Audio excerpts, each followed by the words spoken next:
গাজার অলিতে গলিতে ধ্বংস হওয়া ইসরায়েলি যুদ্ধজানের স্তূপ।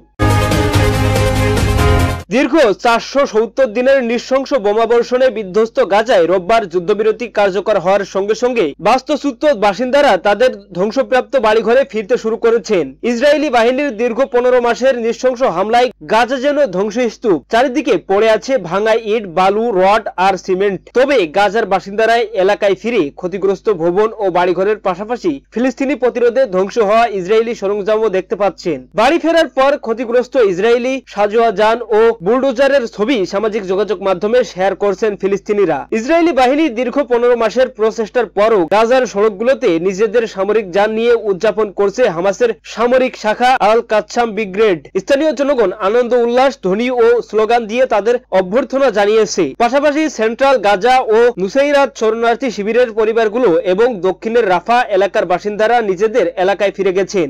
গত 15 জানুয়ারি যুক্তরাষ্ট্র, মিশর ও কাতারের মধ্যস্থতায় একটি যুদ্ধবিরতি চুক্তিতে সম্মত হয় হামাস ও ইসরায়েল।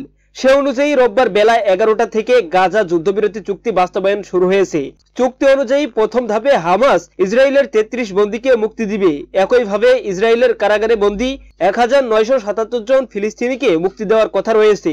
গত শনিবার ভোরের দিকে ইসরায়েলের জোট সরকারের মন্ত্রিসভায় গাজায় যুদ্ধবিরতি চুক্তির অনুমোদন পায়। এর আগে গত শুক্রবার ইসরায়েলের জাতীয় নিরাপত্তা বিষয়ক মন্ত্রিসভা যুদ্ধবিরতি চুক্তি অনুমোদন করে। এদিকে অবরুদ্ধ গাজা উপত্যকায় দখলদার ইসরায়েলের গণহত্যামূলক যুদ্ধে ঘোষিত কোনো লক্ষ্যই অর্জন করতে পারেনি বলে ঘোষণা দিয়েছে ফিলিস্তিনের স্বাধীনতাকামী সংগঠন হামাস। সংগঠনটি বলছে ফিলিস্তিনিরা 15 মাস ধরে গাজায় প্রতিরোধ যুদ্ধ চালিয়ে যাওয়ার মাধ্যমে দখলদার ইসরায়েলের দর্প চূর্ণ করেছে। পাশাপাশি মাতৃভূমি ফিলিস্তিনে পৌঁছে গেছে স্বাধীনতা অর্জনের কাছাকাছি। শনিবার ইসরায়েলের পূর্ণাঙ্গ মন্ত্রিসভা হামাসের সঙ্গে তেল আবিবের যুদ্ধবিরতি চুক্তি অনুমোদন করার পর এক বিবৃতিতে এসব কথা বলেছে হামাস। বিবৃতিতে বলা হয়েছে, ইসরায়েলি প্রধানমন্ত্রী নেতানিয়াহু যুদ্ধকে দীর্ঘায়িত করে আরো বেশি গণহত্যা চালাতে চেয়েছিল। তবে স্বাধীনতাকামী যোদ্ধারা দখলদার সরকারকে আগ্রাসন বন্ধ করে সেনা প্রত্যাহার করে নেওয়ার সিদ্ধান্ত ঘোষণা করতে বাধ্য করেছে। দখলদার শক্তি গাজায় তার লক্ষ্যগুলো অর্জন করতে ব্যর্থ হয়েছে উল্লেখ করে হামাস বলেছে, তবে তারা ভয়াবহ যুদ্ধাপরাধ করতে পেরেছে যা বিশ্ব মানবতাকে লজ্জিত করেছে।